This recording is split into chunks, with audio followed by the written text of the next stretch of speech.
Hi hello வணக்கம் guys, நான் உங்கள் ரஞ்சித்.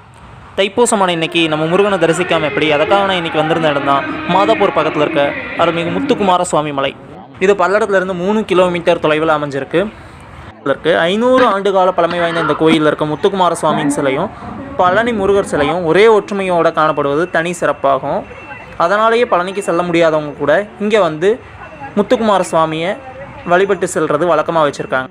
இங்கே முருகர் மட்டுமல்லாமல் அருள்மிகு மரகதாம்பிகை உடனவர் மகிமாலீஸ்வரர் சன்னதியும் பாலகணபதி சன்னதியும் நவகிரக சன்னதியும் இங்கே இருக்குது. வருடம் தைப்பூசம் அன்னைக்கு தேர் இழுத்து வழிபடுவது வழக்கமாக வச்சுருக்காங்க.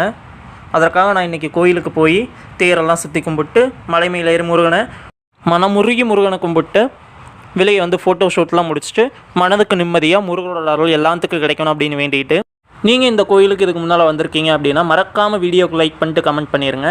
போன்ற வீடியோக்களுக்கு நம்மளுடைய சேனலை மறக்காமல் சப்ஸ்கிரைப் பண்ணி வச்சுக்கோங்க.